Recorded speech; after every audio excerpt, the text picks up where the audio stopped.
पालकांना पोर्शन पाहिजे, मुख्याध्यापकाला पोर्शन पाहिजे, शासनाला पोर्शन पाहिजे, क्लासवाल्याला पोर्शन पाहिजे, सगळ्यांना पोर्शनच पाहिजे. एकदा पोर्शन संपला की कृतकृत्य झालं, संपला पाहिजे.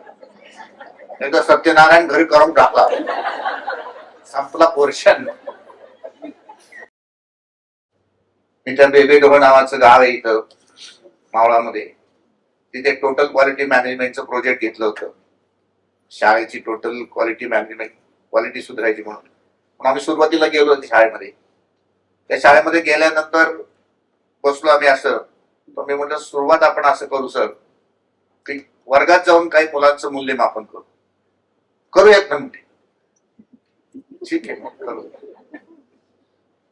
मी म्हटलं आपण 9वीचा वर्ग तुमचा कुठला आहे, 9वीचा आमचे 3 वर्ग आहेत. बघ आम्ही सुरुवातीला 9वीच्या वर्गात गेलो. तर मी म्हटलं तुमच्या शाळेतल्या सर्व इंग्रजीच्या शिक्षकांना बोलवा. ते 3, 4, 5, 4 शिक्षक इंग्रजीचे आले. चला म्हणलं. ते म्हणजे आम्ही आपल्याला वर्गात जायचंय ना. म्हणलं तुमच्या बरोबरच मी करतो म्हणलं काय करायचं ते. मग आम्ही 5 जण त्या वर्गात गेलो. मी त्या बीएडच्या सिस्टीम प्रमाणे हाफ कर अशी, हाफ कर तशी, त्याप्रमाणे सगळी ती मुलं उभी केली. ह्या हाफ करूची 4, ह्या हाफ करूची 4, 8 मुलं उभी केली. त्या कोपऱ्यातल्या मुलाकडे गेलो. त्याला म्हणलं कसा आहेस, बेस्ट आहे. कुठला तास आहे, म्हणे इंग्रजीचा. म्हणलं किती धडे झाले, तर म्हणला 6. म्हणलं 5वा धडा काढ बघा, पुस्तक आणलंय का, तो म्हणला आणलंय. 5वा धडा काढ. 5वा धडा त्याला काढ आणि त्याला एक पान सांगितलं, हे वाच. तो पुस्तक समोर असं समोर धरून बसला. माझ्याकडे बघायचं म्हणलं वाच ना. वाचतो की, तुला माझ्याकडे बघायचं. तिसऱ्यांदा होतं नाही मला नाही वाचते. त्या 8 मुलांचं मी बघितलं, त्याच्यामध्ये 2च मुलांना वाचता येत होतं. 4 मुलं काही पण उच्चार करायचे. केमिस्ट्री असतात शब्दाप्रमाणे उच्चार. तिथून आम्ही बाहेर पडलो तर तो एक शिक्षक म्हणतो वाचताना येणारच नाही. म्हणलं का, 8वीतच येत नव्हतं. म्हणजे 8वी पर्यंतची लोक आहेत ना, ते म्हणतात प्राथमिक शाळेमध्ये काहीच चाललं नाही, हो काही शिकवत नाहीत आपल्याला. प्रायमरी शाळेत, प्रायमरीचे म्हणतात बालवाडीत बघा ना काही चाललंय का, बालवाडीत काही शिक्षण चाललंय का, तर बालवाडीत काय शिकवायचंय. आणि उद्या बालवाडीतल्या शिक्षिका जर म्हणल्या की आईच्या पोटात असतो म्हणजे ढकलून द्यायचं दुसऱ्याच्या जीवावर.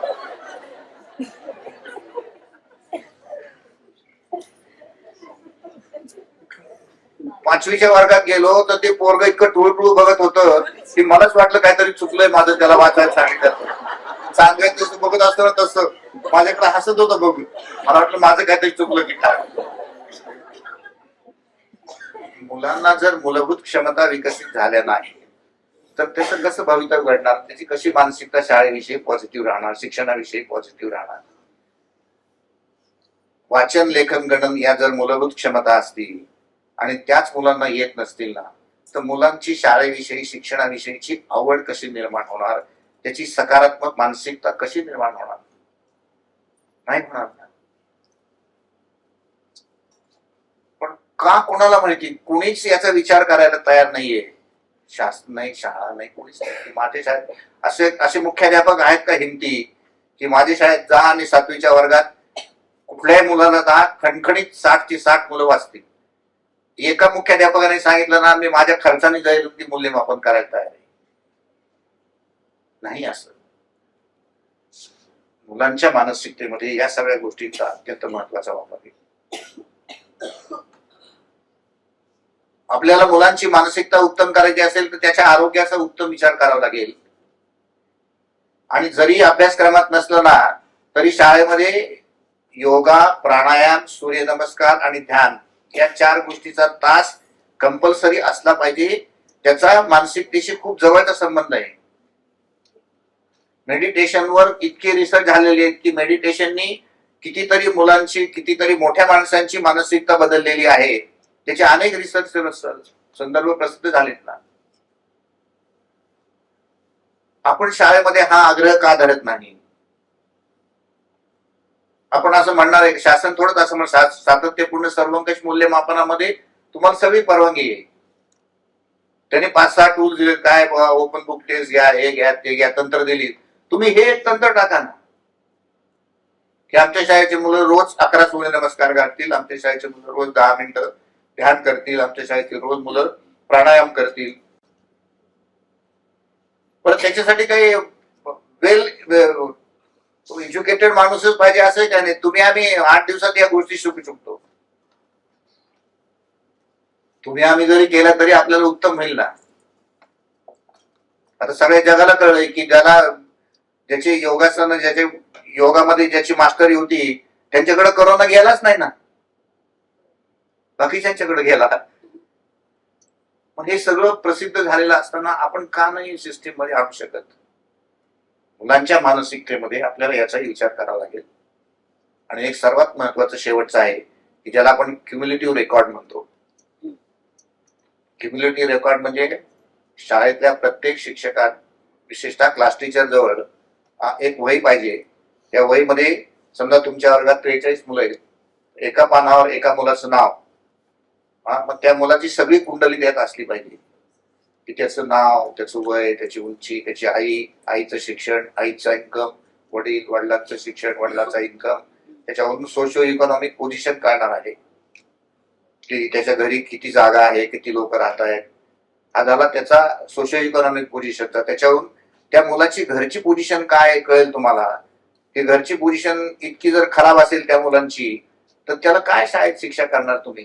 त्याला काय त्या अभ्यासाचं सांगणार की तू गृहपाठ आणलाय नाही आणलाय? त्याला काय त्या ड्रेसवरून? ते घोरपडीला एक शाळा आहे, त्या शाळेमध्ये 2 भाऊ होते, एक होता 7वीत आणि एक होता 8वीत. पहिली ते 7वी सकाळची शिफ्ट, 8वी ते 12वी दुपारची शिफ्ट. तर ते 8वीत तो मुलगा, जो 8वीतला मुलगा आहे तो रोज उशीर यायचा.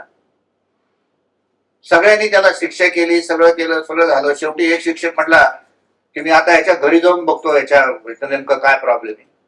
आणि ते शिक्षक घरी गेले तर घरी असं कळलं की दोघात एकच युनिफॉर्म आहे.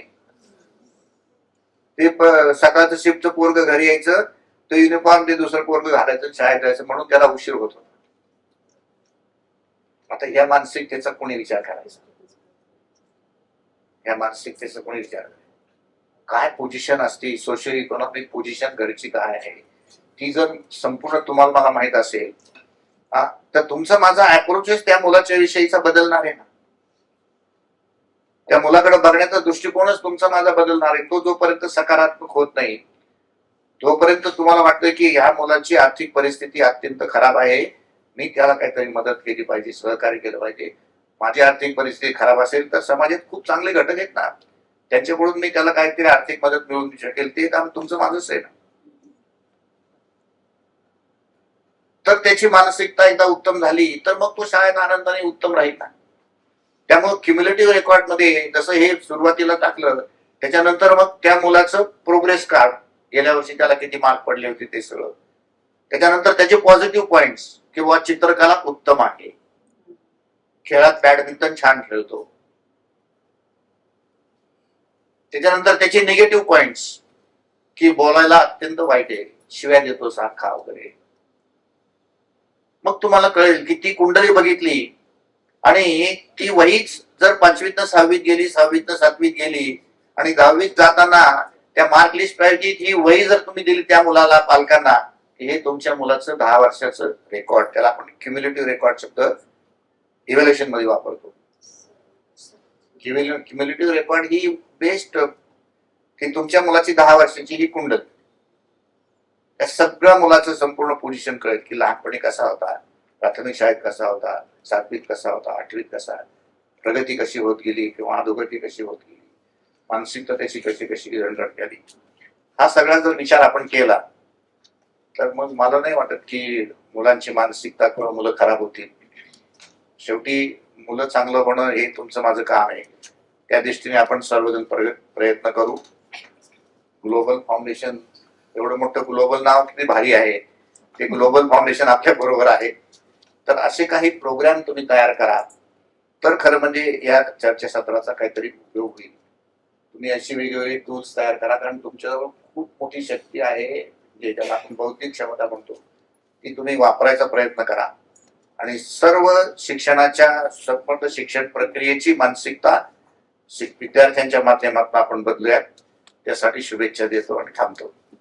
तर पॉझिटिव्ह आणि निगेटिव्ह यांच्यामधला बॅलन्स म्हणजे समतोल साधून त्यातून एक रॅशनल थिंकिंग निर्माण होतं, स्वतःचा विचार त्याच्यावर करण्याची प्रवृत्ती निर्माण होते, त्याला खरं विचार करण्याची पद्धत म्हणतात. ती शिक्षणात मिळावी ही अपेक्षा असते.